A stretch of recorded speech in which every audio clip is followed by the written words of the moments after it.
44장에 있는 말씀이 되겠습니다. 이사야 44장 1절서부터 8절에 있는 하나님의 말씀을 들으십시오. 이사야 44장 1절에서 8절입니다. 나의 족 야곱, 내가 택한 이스라엘아, 이제 들으라. 너를 만들고 너를 모태에서부터 지어낸 너를 도와줄 여호와가 이같이 말하노라. 나의 종 야곱, 내가 택한 여수르나 두려워하지 말라.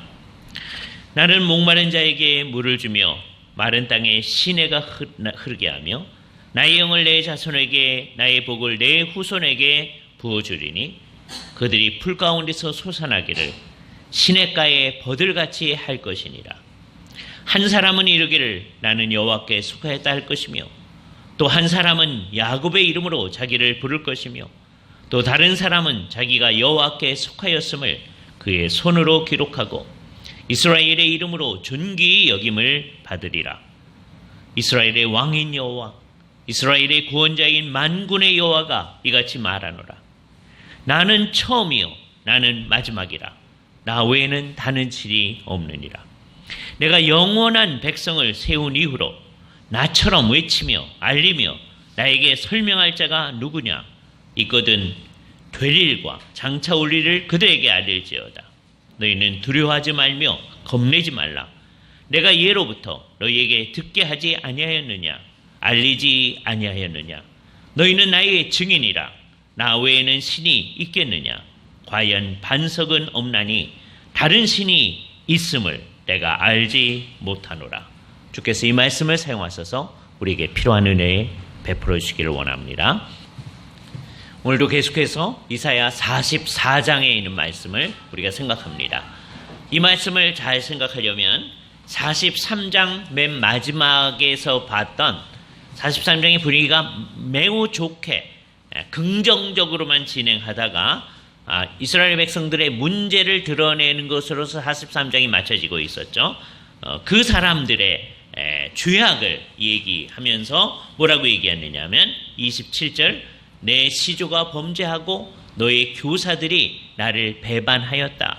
그러므로 내가 성소의 어른들을 욕되게 하며 야곱이 진멸당하도록 내어주며 이스라엘이 비방거리가 되게 하리라.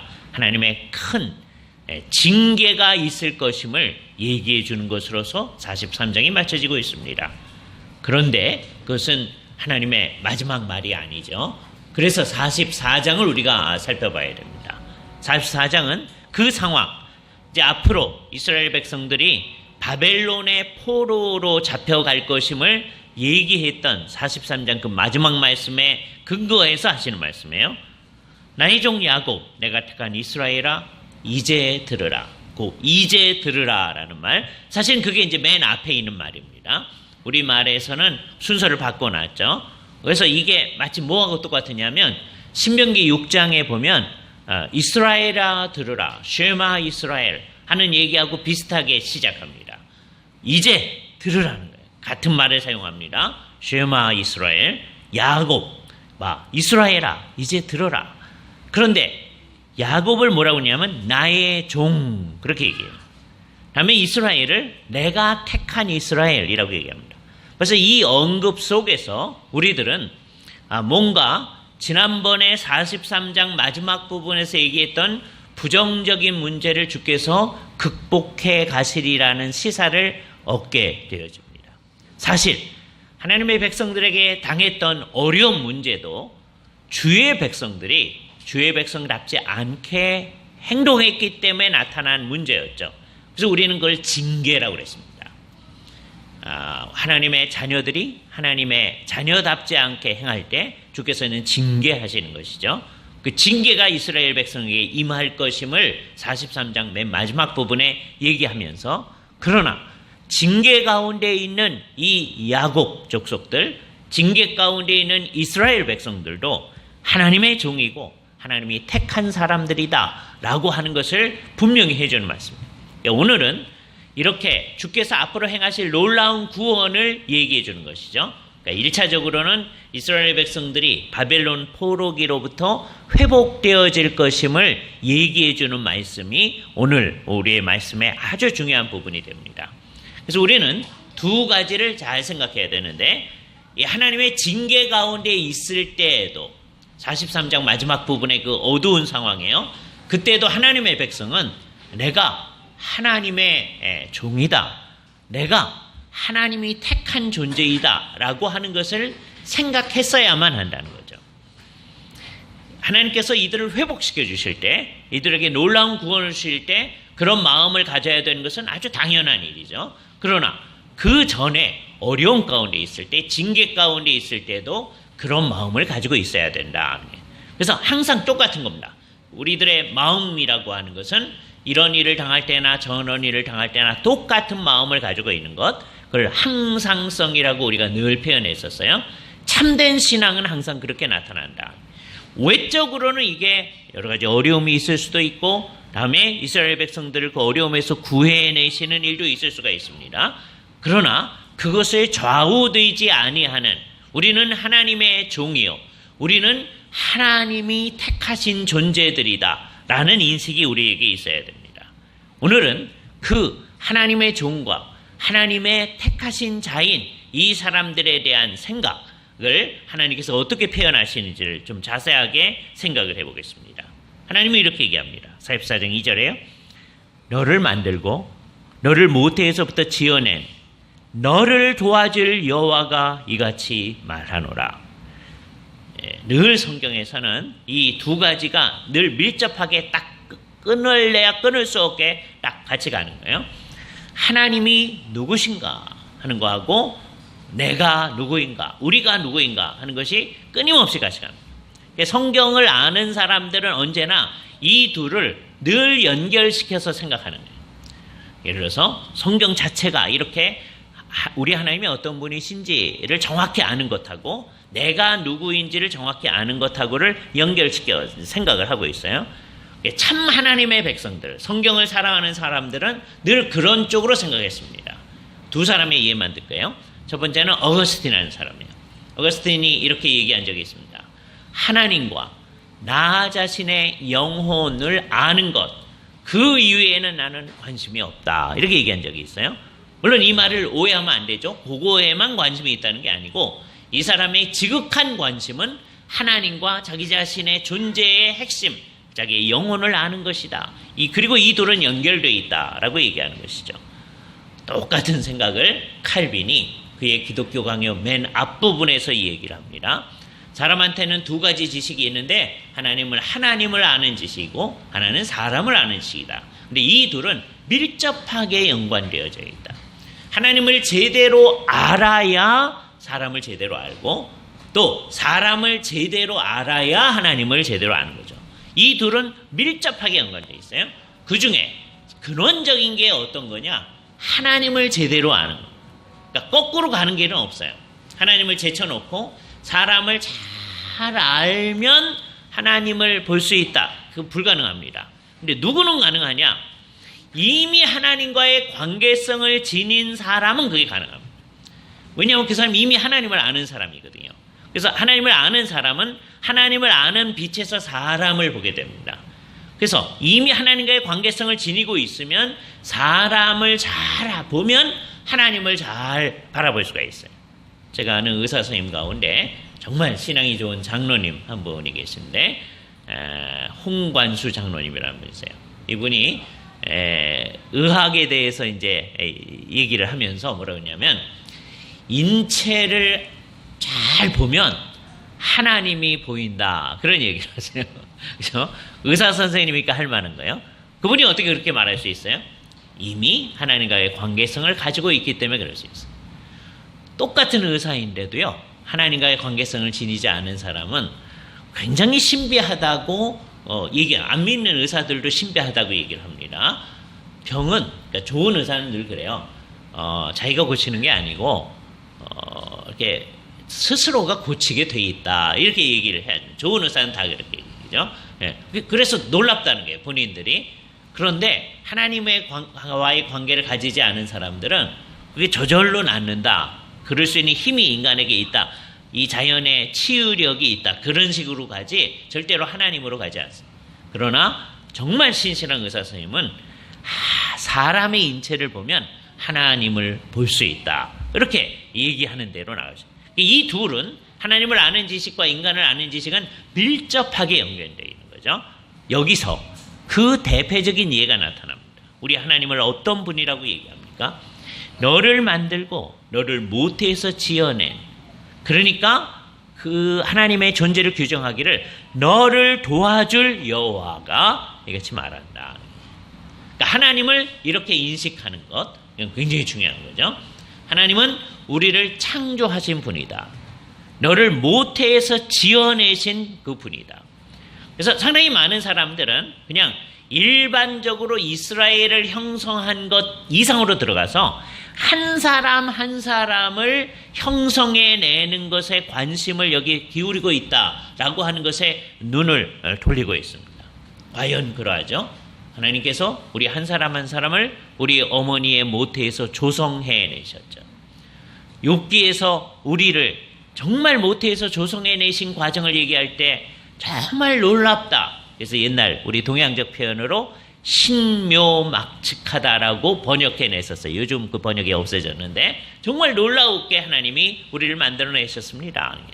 그 하나님, 우리를 각자를 하나님께서 만들어내셨는데 그분이 우리를 도와줄 수 있는 분이시다. 이렇게 하나님을 인식하는 게 제대로 인식하는 거죠. 이따가 이것으로부터 조금 더 원칙적으로 하나님에 대해 생각하는 걸 이제 볼 겁니다. 그러나 그거로 가려면 먼저 하나님을 이렇게 우선은 나와 관련해서 인식을 해야 됩니다. 나를 창조하신 분, 나를 모태에서 조성하신 분, 그분은 나를 도와주시는 분, 그렇게 우선은 생각을 하셔야 돼요. 이게 이제 시작점이고 이게 맨 마지막에 또 다시 그걸로 가야 될지도 모릅니다. 그러나 너무 그쪽으로만 가면 문제가, 우리는 좋은 가르침을 받고도 또 잘못된 데로 가는데 개인주의적 신앙애로 빠져들어갈 수가 있어요. 그래서 하나님과 나와의 관계만을 생각하고 나머지 모든 건 다 잊어버려요. 하나님은 그렇게 살도록 하지 않으셨습니다. 그러나 하나님과 나와의 관계라고 하는 것이 모든 것의 출발점이다 라고 하는 것을 부인할 수는 없어요. 그래야만 나중에 좀 더 원칙적인 데로 나갈 수가 있어요. 좀 더 객관적인 데로 나갈 수도 있어요.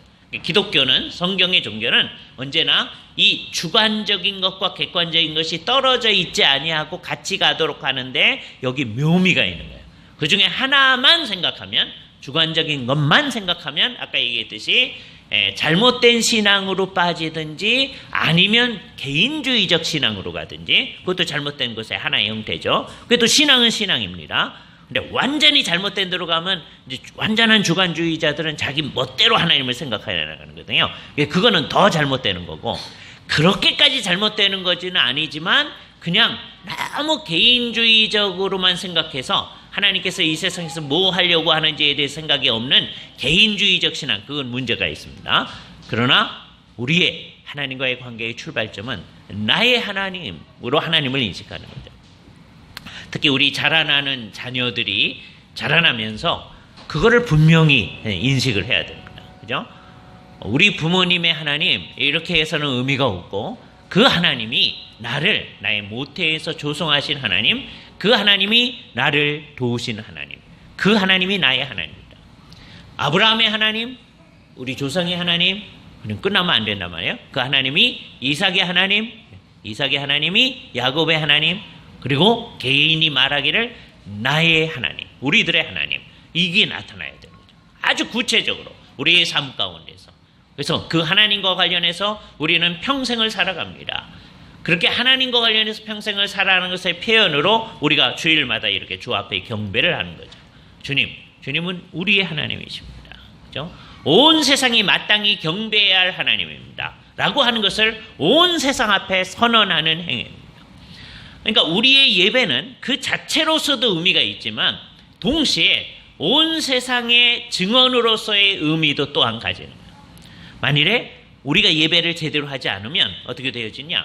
우리도 예배를 안 하는 죄악을 범하는 것일 뿐만 아니라 온 세상을 향해서도 선포를 안 하는 또 다른 죄악을 행하는 거예요. 한 행위를 이제 안 함으로써 이걸 부작위의 죄라고 그래요. 그러니까 죄는 두 종류가 있는데 가서 적극적으로 죄를 짓는 커미션의 죄예요.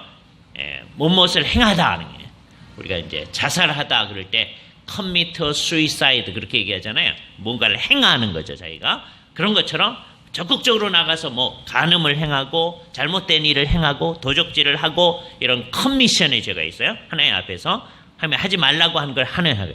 근데 또 어떤 것도 죄냐면 하나님이 마땅히 해라 그런 거를 안 하는 거예요. 그래서 오미션이라고 합니다. 오미션의 죄, 부작위의 죄. 현대인들은 사실 그 부작위라는 말이 더 어려울 수도 있습니다. 그렇죠? 차라리 오미션이 좀 쉬웠어요. 해야 할 거를 빼는 거예요. 그죠? 자기 스스로 하나님을 섬기는 거죠. 나는 하나님 섬기는데 이런 건 안 해도 돼요, 하나님. 그런 거 나한테 요구하지 마세요. 그래서 안 하는 거예요. 그죠? 이렇게 어떤 일을 안 하면 우리가 예배를 제대로 안 하면 어떻게 되어집니까?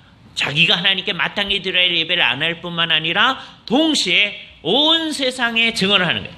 하나님은 예배 안 해도 되는 분이다 라고 증언하는 거예요. 그런 마음은 없는데 근데 그 행위가 그런 모습을 우리에게 드러낸단 말이죠. 그죠? 그래서 우리는 잘 생각해야 됩니다. 하나님을 내가 개인적으로 나를 형성하시고 나와 관련이 있는 하나님 그렇게 생각해야 되고 내 존재 전체와 관련이 있는 하나님 그래서 그분은 나를 도우시는 하나님 그렇게 생각을 해야 됩니다. 그 하나님한테 하나님께서 이렇게 얘기해요. 너는 나의 종 야곱 나의 택한 여수로나. 그래서 오늘 앞부분에 우리에 대해서 늘 하는 말이 나의 종 나의 택한 이렇게 나타납니다.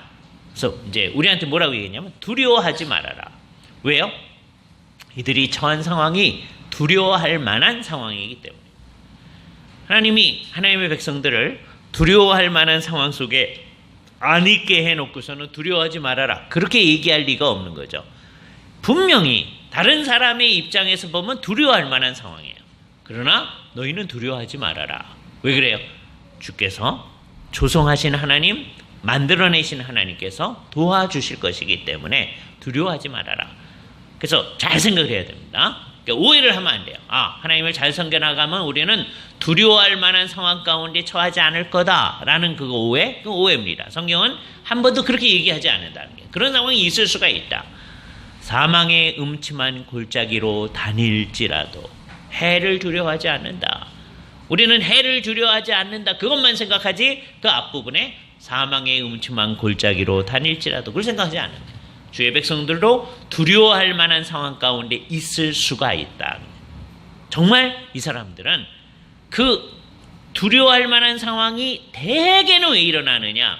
이스라엘 백성들이 지금 바벨론 포로기로 잡혀가고 앞으로 그런 일이 이제 벌어질 건데 그거 왜 일어납니까?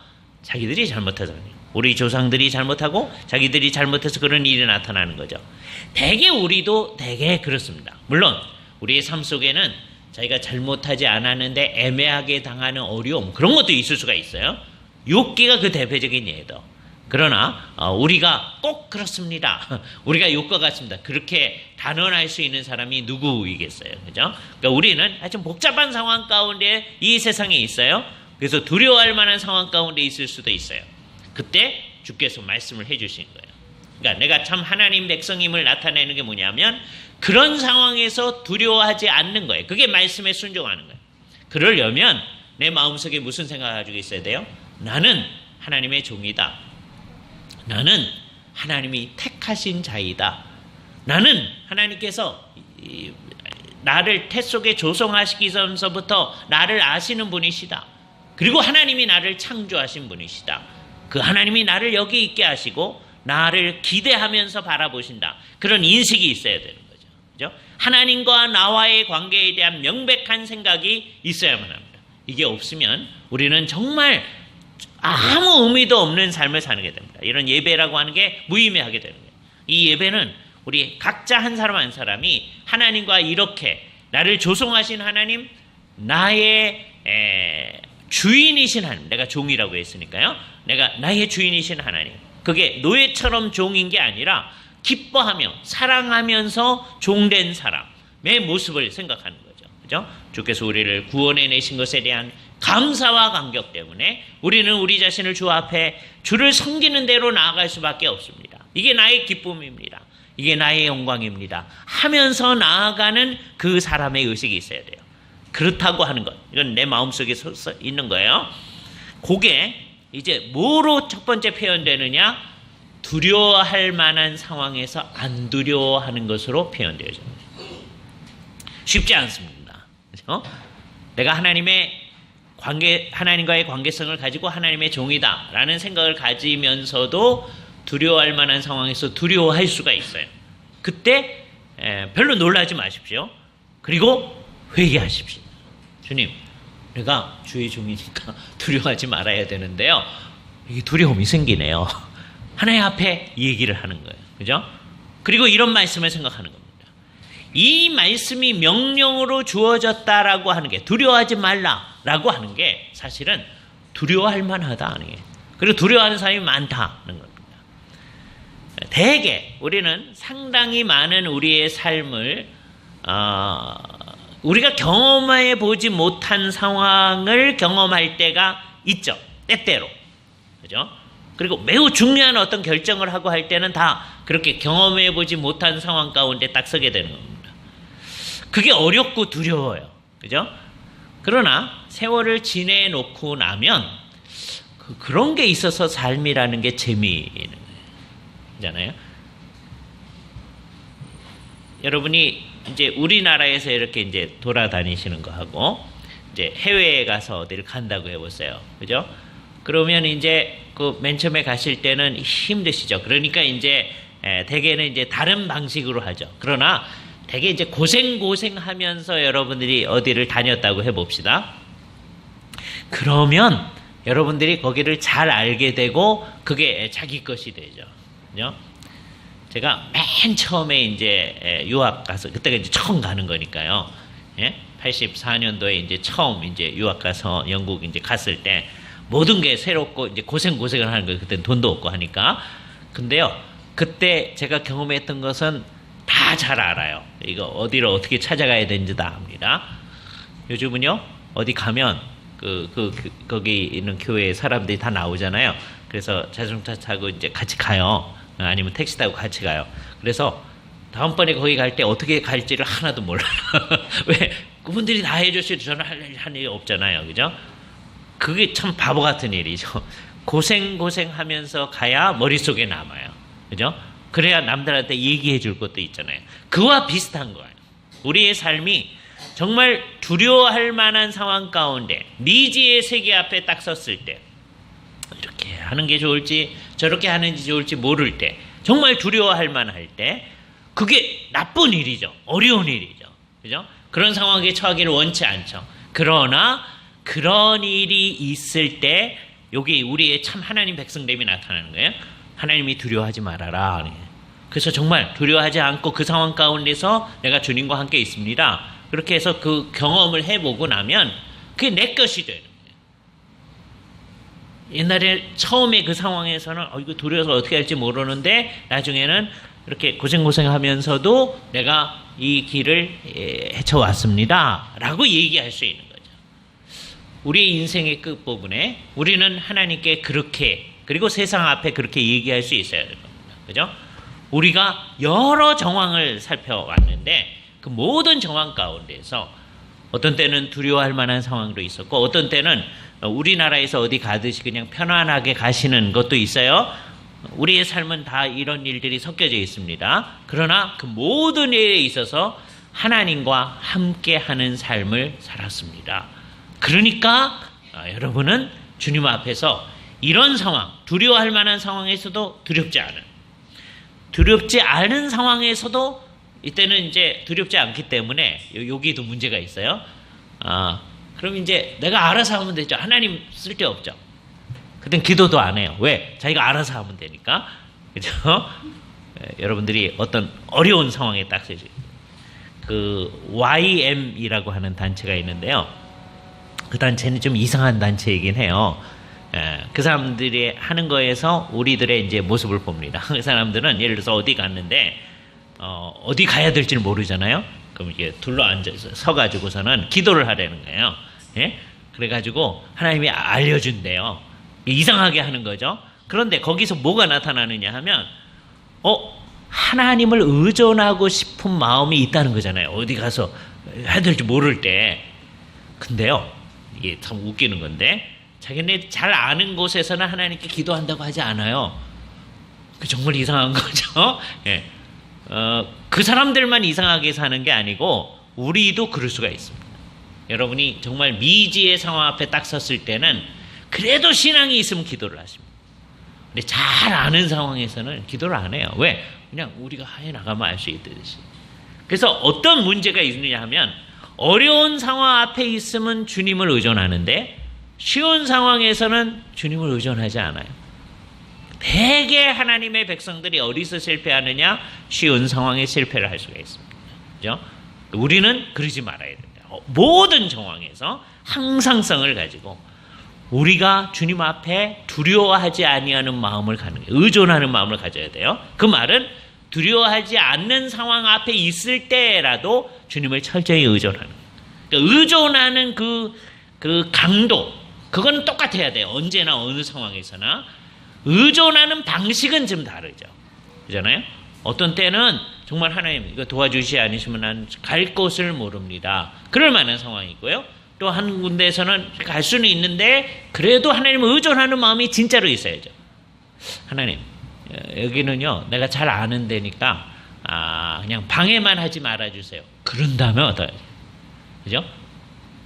무슨 일을 해 나가실 때 막 어려울 때는 사람들이 어떻게 하느냐 하면 하나님 이거 도와주셔야 됩니다. 막 그러더니 자기가 잘 할 수 있을 때는 속마음이 방해만 하지 말아주세요. 그런다면 그게 얼마나 이상한 거예요. 우리는 이런 상황에서나 저런 상황에서나 온전히 주님을 의존하고 있어야 됩니다. 우리 하나님을 어떻게 표현합니까? 우리 하나님을 오늘 우리의 상황하고 좀 비슷하게 표현합니다. 근데 이게 좀 더 좋은 상황이에요. 우리는 좀 너무 많이 이 상황이 나타나서 그게 문제인데 3절을 보세요. 나는 목마른 자에게 물을 주며 마른 땅에 시내가 흐르게 하는 자이다. 하나님께서 물을 주시는 자예요. 요즘 우리가 그걸 경험하시죠? 하나님께서 물을 너무 많이 주셔서 얼마 전에는 안 주셔가지고 우리가 어렵다고 하더니 너무 많이 주셔서 특히 지난 주일날 청주 지나오신 우리 이 집사님 굉장히 어려움을 겪으셨다고 얘기 들었어요. 그죠? 예.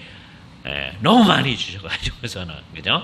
예. 근데 이 상황은 뭐냐면 그 뒤에 나오는 마른 땅에 시내가 흐르게 하는 그 하나님. 그죠? 그 마른 땅에 흐르는 시내. 그거는 이제 광야 지역에 익숙한 사람들은 잘 아는 거죠. 평소에는 건기에는 물이 없다가 그 와디에 우기에는 물이 흐르는 거죠. 그죠? 근데 그게 아주 자연스럽게. 그래서 물이 흐를 때 저들이 생동력을 얻잖아요. 그죠? 우리가 가물었을 때를 생각하면서 이 물을 생각해야 됩니다. 근데 여기서 이 물은 비유적으로 하는 말입니다. 뭘 주신다고 하는 거냐? 내 영을 내 자손에게, 나의 복을 내 후손에게 부어줄 것이다. 흥미로운 것은 핵심이 뭐예요? 하나님의 영을 부어준다. 영을 쏟아 부어준다는 거예요. 그러니까 아까 물을 쏟아 붓는다는 표현이 앞에 있거든요. 물을 주며 그게 물을 쏟아 붓는다는 거예요. 오늘 오시면서도 물을 쏟아 붓는 듯한 정황 여러분들이 보셨잖아요. 예, 지난주에는 더 많이 경험하셨을 터인데 그래서 이주원 집사님 오시다가 잠깐 서 있다가 오셨다고 얘기 들었어요. 그렇죠? 예, 쏟아 부어준. 근데 그것은 비유고 그렇게 쏟아 부어주는 것처럼 하나님의 영을 쏟아 부어주신.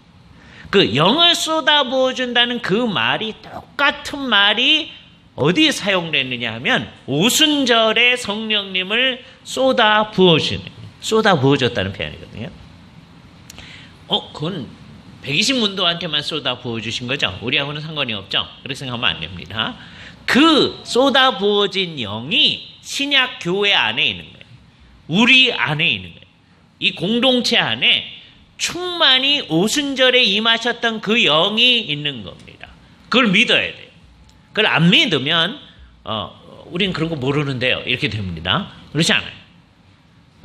우리는 개혁파 교회, 장로교회죠. 개혁파 교회하고 장로교회는 같은 말입니다. 장로교회는 오순절 사역을 무시하죠. 그렇지 아니하고 우리가 오순절 교회입니다. 우리가 순복음교회란 말이 아니에요. 우리가 오순절에 쏟아 부어진 그 성령님을 진짜로 믿는 교회다. 그게 장로교회다. 마음속에 그 생각을 해야 돼요. 그죠? 이거는 구약의 약속을 해주셨던 거예요. 장차 너희 자손들한테 내가 내 영을 쏟아 부어주겠다. 이 일의 궁극적 실현이 어디서 이루어졌어요? 오순절에 성령님이 쏟아 부어짐으로써 얻어진 거예요. 그래서 신약교회에 성령님이 충만히 임하여 오신 거예요. 우리의 이제 사명은 뭐냐? 우리에게 충만히 임하여 오신 그 성령님한테 온전히 복종을 해 나가는 거예요. 근데 그 성령님에게 복종해 나아가는 그 삶이 우리에게 있을 수 있도록 성령님이 쏟아 부어지는 것, 하나님의 영이 쏟아 부어지는 것, 이건 굉장히 놀랍습니다. 그러니까 이사야서는 한편으로는 옛날에 하나님이 영이 이스라엘 백성들에게 주어졌다는 것도 얘기해요. 그러나 동시에 하나님의 영을 쏟아 부어줄 것이다 라고도 얘기합니다. 이거 미리 나중에 볼 텐데 미리 보겠습니다. 이사야 63장을 가보세요. 이사야 63장에 보면 뭐라고 얘기하시느냐 하면 11절 뒷부분을 보시겠습니다. 11절 뒷부분. 그들 가운데 성령을 두시니가 이제 어디 계시냐. 이스라엘 백성들 가운데 성령을 두시니 예요.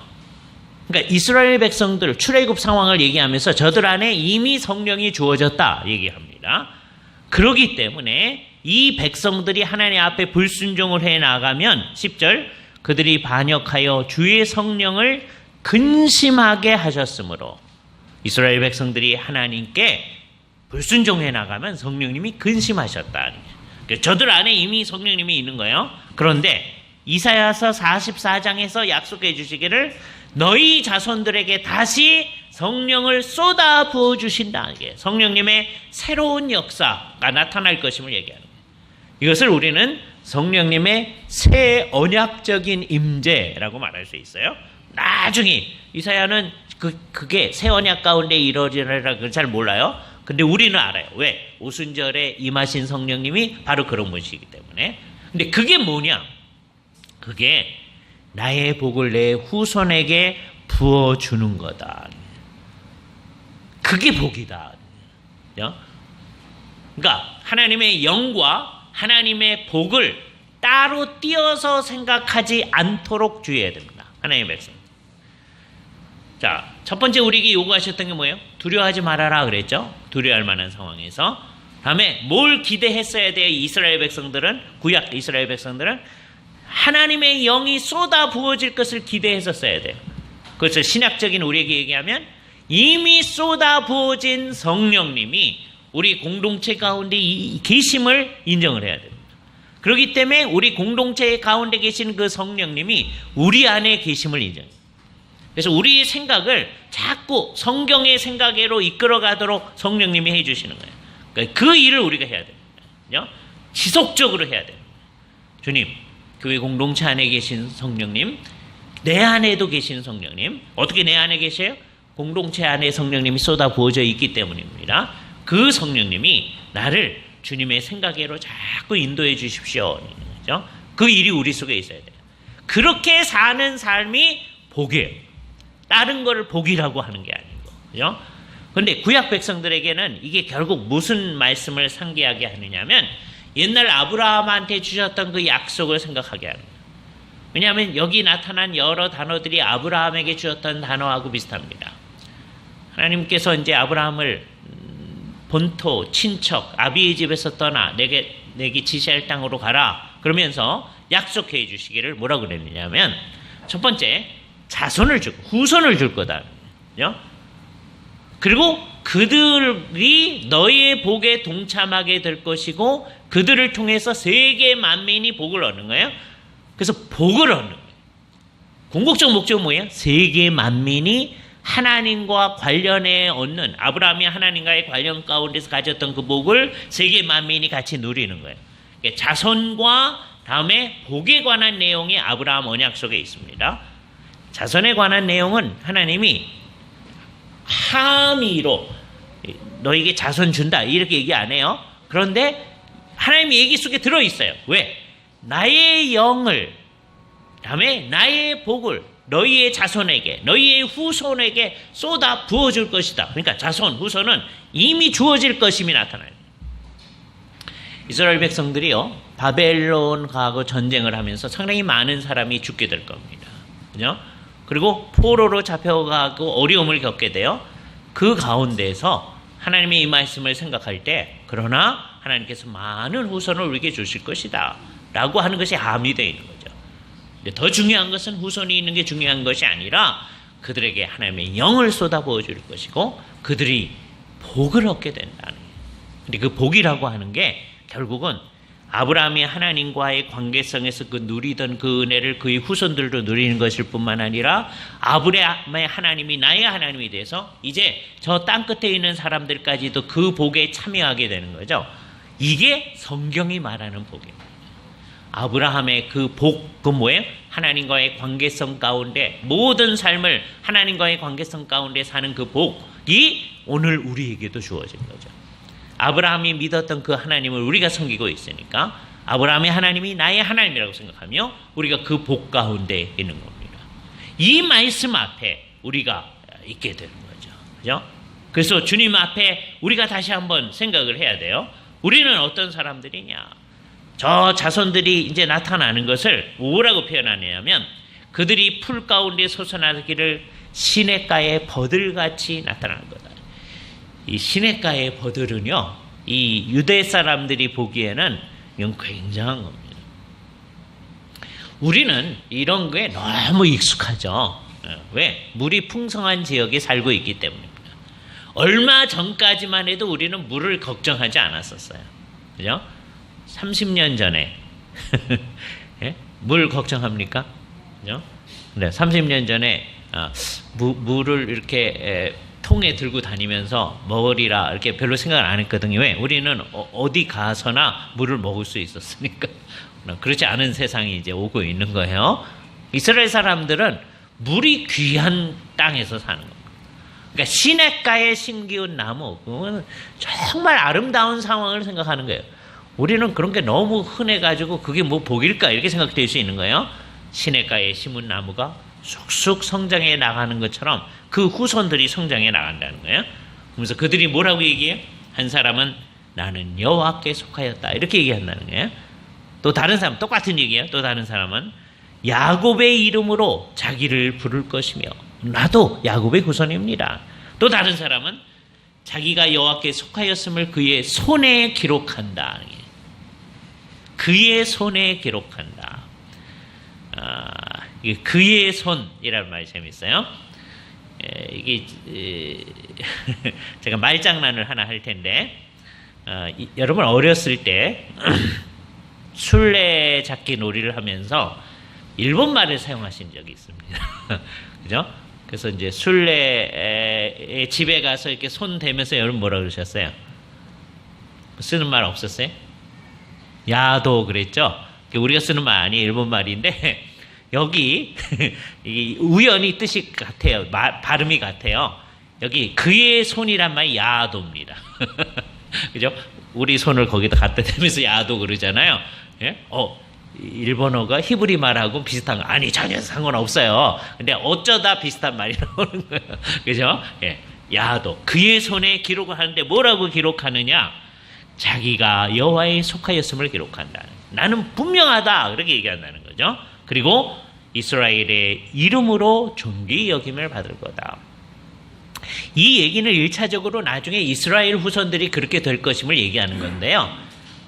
종국적으로는 이 땅에 있는 하나님을 섬기는 많은 사람들이 그렇게 자기 자신을 인식할 거라는 거죠. 그죠? 여기 야곱의 이름이라고 하는 것은 이스라엘 이름인데 이스라엘 이름은 하나님의 백성이라는 거잖아요. 그래서 우리가 지금 어떻게 합니까? 나는 여호와께 속하였다 이렇게 말하죠. 나는 하나님의 백성이다. 이스라엘 백성이다. 영적인 이스라엘 백성이다. 우리가 얘기해요. 우리는 이스라엘 백성하고 전혀 상관없는 이방인이에요. 근데도 우리가 그렇게 얘기하잖아요. 왜? 우리가 영적으로 하나님의 백성, 이스라엘 백성이기 때문에. 그죠? 우리가 여호와께 속하였음을 정말 온 세상 앞에 분명히 드러내고 우리가 잊지 아니하기를 원하잖아요. 그래서 야도 우리의 손에 우리가 여호와께 속하였음을 기록을 한다는 거예요. 실제로 기록한다는 건 아니죠. 그것을 분명히 한다는 거죠. 그리고 하나님의 백성이므로 존귀 여김을 받게 되는, 우리 모두는 그런 사람의 복을 누리고 있는 거예요. 그죠? 그럼 여기서 우리가 해야 할 일은 뭡니까? 첫 번째, 이 백성의 의식을 분명히 하는 거예요. 나는 정말 하나님께 속한 사람입니다. 나는 하나님의 백성입니다. 그 의식이 우리 속에 아주 명백하게 있어야 돼요. 이것만이 우리에게 본질적인 거예요. 모든 하나님의 백성들은 그 의식을 딱 가지고 있어야 돼요. 어떤 상황에서든지 그걸 생각해 놔야 돼요. 자, 그런 사람들은 뭘 해야 됩니까? 두 가지를 하면 됩니다. 첫 번째는 두려워할 만한 상황 앞에 딱 섰을 때 그때 처음 여러분에게 딱 드는 감정은 뭐죠? 두려움입니다. 두려운 상황 가운데서도 나는 전혀 두렵지 않고 나는 하나님 의지합니다. 그런 사람 거의 없어요. 예? 딱 두려워져요. 그때 생각나는 거죠. 하나님이 두려워하지 말라고 하셨다. 이제 문제는 뭐냐 하면 그것도 생각이 안 나는 거예요. 평소에는 생각이 났었는데 난 두려운 상황에 보면 거기에 사로잡히는 사람들이 있습니다. 그죠? 자, 여기서 우리의 존재의 특성이 나타나는 거예요. 우리는 문제에 사로잡히는 사람이 아니다. 왜? 우리의 존재의 특성이 그렇다. 이게 굉장히 어려운 거예요. 문제에 사로잡히는 사람 중에 아주 전형적인 사람들이 중독자들입니다. 중독. 알코올 중독이든지 도박 중독이든지 뭐 중독되어 있는 사람들, 니코틴 등 중독이든지, 예? 그래서 담배를 못 끊잖아요. 중독이 되는 거죠. 그죠? 예. 그게 문제가 나를 사로잡고 있는 거예요. 그런데 우리는 원칙상 어떤 사람이다? 문제에 사로잡혀져 있는 사람이 아니다. 그걸 주님 앞에 주장하고 나가야 돼요. 주님께서 그렇다고 했습니다. 그런데 이렇게 알코올 중독 이런 사람들만 문제에 사로잡힌 사람들이 아니고 우리도 어떤 문제 앞에 딱 있으면요, 일정한 기간 동안 그 문제에 사로잡혀서 살게 되는 경우들이 많이 있습니다. 그것도 문제다. 그렇죠? 중독자들만이 문제가 아니라, 그래서 우리는 문제에 사로잡혀진 사람이 아니다. 그럼 어떤 사람입니까? 우리는 하나님께 사로잡혀진 사람, 하나님의 말씀에 사로잡혀진 사람이에요. 성령님께 사로잡혀진 사람이어야 돼요. 그것만이 문제에 사로잡혀지지 않을 수 있는 거예요. 그죠? 그 말은 우리가 문제가 없다는 거 아니에요. 문제가 늘 있는 거죠, 우리의 삶 속에. 그러나 그때 우리는 하나님 앞에 주장을 하는 거예요. 우리는 하나님에게 속한 사람입니다. 그죠? 자, 이런 사람에게 주어진 약속이 아까 후손들에게 성령님을 쏟아부어 줬다고 그랬잖아요. 신약적인 의미에서는 이미 성령님을 우리에게 주었음을 딱 믿고 그 성령님에게 온전히 복종해 나가야 됩니다. 이게 하나님의 백성들의 모습이에요. 그죠? 그렇게 해 나갈 때 내 생각을 자꾸 아까 그 문제에 사로잡힌 거로부터 벗어나는 것과도 관련되는데, 내 생각을 성령님이 시키는 대로 그 문제로부터 하나님에게로 옮겨갈 수 있도록, 주의 말씀에게로 옮겨갈 수 있도록 우리를 자꾸 이끌어가는 거예요. 이거를 위해서 여러 방도를 사용할 수도 있어요. 이게 다 방도입니다. 제가 지난주에 갔었던 심천에 있는 그 교회는요, 성도들한테 여러분 좀 창피한데 하루에 성경을 25장씩 읽고 요약을 하게 하더라고요. 네? 그 외에도 뭐 숙제가 많아요. 네? 굉장히 열심히 합니다. 네? 그래서 그거 하기 싫어서 그 교회 떠나는 사람도 있다고 그러더라고요. 그죠? 창피하죠? 네? 우리가 꼭 그렇게 해야 한다, 그렇게 할 필요 없습니다. 그렇게 다 방도입니다. 그죠? 성경을 읽는다든지 뭘 한다든지 경건서적을 읽는다든지 전부 다 좋은 방도예요. 중심은 뭐예요? 성령님께서 정말 우리 안에 계심을 생각하고 그분한테 온전히 순종해 나가는 그 모습이 우리 속에 나타나야 돼요. 그게 이 말씀을 신약적으로 읽는 사람들입니다. 오늘 아침에 기억하십시다. 우리를 향해서도 하나님께서는 나의 종아, 나의 택한 자야, 너는 나한테 속해 있다, 이렇게 얘기해 줍니다. 하나님께서는 어려움도 선언하셨어요. 43절 마지막 부분에 저들을 징계하실 것임을 얘기합니다. 그 상황 가운데서도 이 말씀을 의존하며 하나님께서 이루실 그 놀라운 일들을 바라보며 사는 것, 그게 참 하나님의 백성들의 모습입니다. 같이 기도하시죠. 거룩하신 주님, 주의 백성들이 늘 주님의 말씀에 의존하며 그것에 근거하여서 우리의 삶의 힘을 얻고 주님이 원하시는 방향으로 나아가는 것이 마땅한 것임을 생각하게 되옵나이다.